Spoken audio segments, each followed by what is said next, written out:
Assalamualaikum warahmatullahi wabarakatuh. Salam Om Swastiastu, nama budaya dan salam kebajikan. Perkenalkan, kami dari kelompok 2 yang beranggotakan saya Muhammad Faris sebagai moderator pada presentasi pagi ini. Dan rekan kelompok saya Nurmaya Foxy, saya Renia Aprilia, saya Tisna Maksudarifa, saya Tasnama Tiara Yudhistari. Di sini kami akan memaparkan terkait hasil observasi yang telah kami lakukan di SD 013 Majapahit.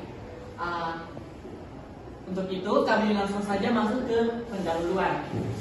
Pendidikan memiliki peran penting dalam membentuk sumber daya manusia yang cerdas dan berkarakter. Untuk menyesuaikan dan perkembangan zaman, pemerintah menghadirkan kurikulum Merdeka sebagai penyempurnaan dari kurikulum sebelumnya, yaitu kurikulum 13. Kurikulum ini menekankan prinsip merdeka belajar, yaitu memberikan kebebasan kepada guru dan peserta didik untuk berinovasi sesuai dengan potensi, minat, kebutuhan masing-masing siswa. Kemudian, untuk materi selanjutnya saya serahkan kepada rekan kelompok saya. Untuk itu saya persilakan. Baik, untuk penerapan kurikulum Merdeka dalam pembelajaran di sekolah dasar, yang pertama itu pandangan terhadap tujuan kurikulum Merdeka. Nah, dari hasil observasi kami, guru pertama itu mengatakan bahwa guru setuju dengan penerapan kurikulum Merdeka karena berpusat pada peserta didik. Lalu tujuannya untuk memberi kebebasan siswa bereksplorasi sesuai minat dan kemampuannya. Dan guru juga berperan sebagai fasilitator, bukan hanya sebagai pengajar. Nah, sedangkan guru kedua itu mengatakan memberikan kebebasan belajar bagi siswa sesuai minat dan kemampuan, lalu mendorong siswa menjadi kritis, aktif, dan mandiri. Dan yang terakhir itu guru berperan sebagai fasilitator dan mediator, bukan pusat pembelajaran.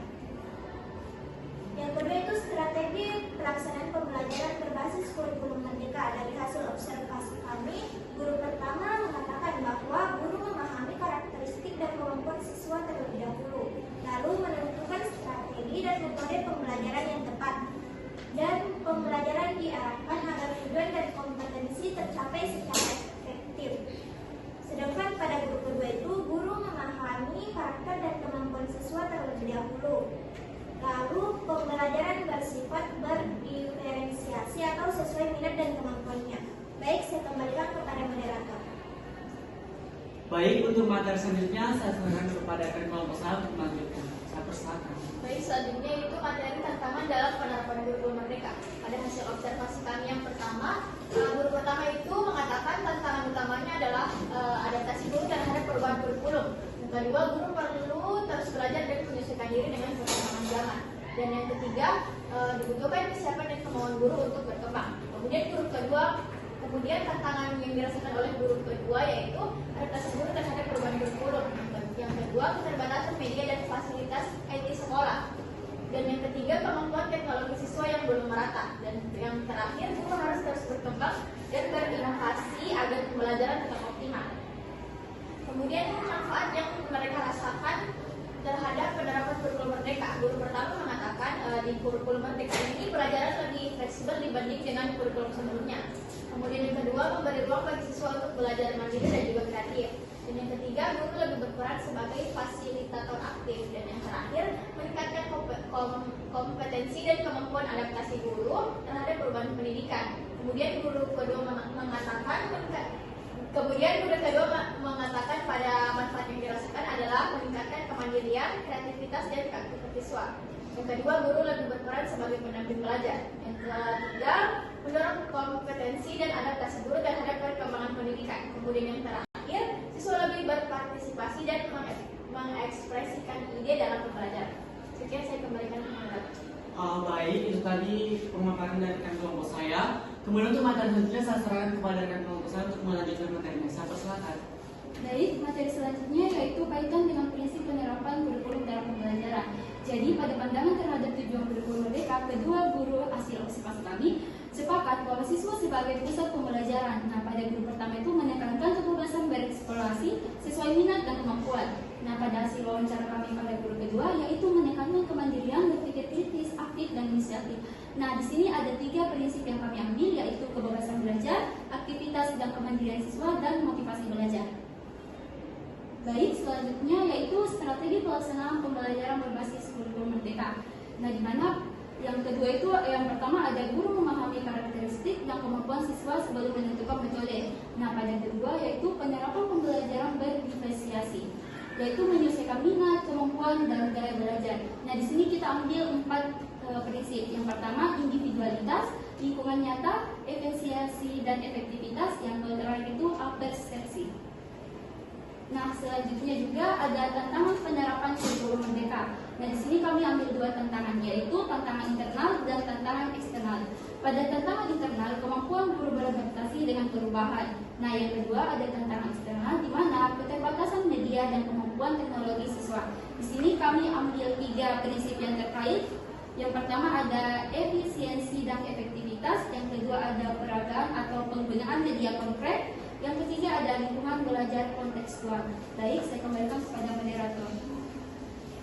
Baik, untuk materi selanjutnya saya serahkan kepada rekan kelompok saya untuk melanjutkannya. Saya silakan. Baik, materi selanjutnya yaitu manfaat penerapan kurikulum merdeka. Yang pertama itu bagi siswa lebih percaya diri, aktif, kreatif, bebas berekspresi. Yang kedua bagi guru lebih fleksibel, berperan sebagai fasilitator dan kreatif. Di sini kami mengambil 3 prinsip. Yang pertama yaitu permainan dan hiburan. Yang kedua kerjasama dan persaingan sehat globalitas atau terbuka terhadap dunia. Yang ketiga keterkaitan ilmu, karakter dan keterampilan abad ke-21. Baik, materi selanjutnya yaitu kaitan komponen tujuan dalam kurikulum pendidikan. Yang pertama komponen tujuan pendidikan, yaitu kognitif, berkaitan dengan kemampuan berpikir mulai dari pengetahuan hingga evaluasi. Yang kedua afektif, berkaitan dengan sikap, nilai, minat dan penyesuaian sosial. Yang ketiga itu psikomotor, berkaitan dengan keterampilan fisik dan praktik motorik. Yang kedua yaitu pandangan terhadap tujuan kurikulum merdeka. Yang kognitifnya yaitu siswa mengembangkan kemampuan berpikir kritis dan analitis. Afektif, siswa aktif, percaya diri dan berani berpendapat. Sedangkan psikomotornya itu siswa melakukan eksperimen, membuat karya dan mempresentasikan hasilnya. Yang ketiga yaitu strategi pelaksanaan pembelajaran, yang dimana kognitifnya itu penyesuaian metode sesuai kemampuan siswa. Afektifnya belajar dalam kelompok sesuai minat, menumbuhkan tanggung jawab dan toleransi. Yang psikomotornya itu kebebasan berekspresi melalui karya atau proyek kreatif. Yang keempat itu tantangan penerapan kurikulum merdeka. Kognitifnya itu guru perlu meningkatkan kompetensi profesional. Afektif, siswa perlu adaptasi terhadap pembelajaran mandiri. Psikomotor, keterbatasan teknologi menghambat praktik digital. Baik, saya kembalikan ke moderator. Baik, kesimpulan dari hasil observasi kelompok kami yaitu berdasarkan hasil wawancara dengan 2 guru yang ada di SD Negeri 13 Mojopahit, penerapan kurikulum merdeka menunjukkan bahwa kurikulum ini berfokus pada peserta didik dan mendorong pembelajaran yang fleksibel, kreatif dan sesuai dengan minat serta kemampuan individual siswa. Guru berperan sebagai fasilitator dan mediator, bukan sebagai pusat pengetahuan, sehingga siswa diberi ruang untuk aktif bereksperimen, berdiskusi dan mengekspresikan ide. Itu tadi hasil presentasi dari kelompok kami. Kurang lebihnya mohon dimaafkan. Kami akhiri dengan ucapan Assalamualaikum warahmatullahi wabarakatuh.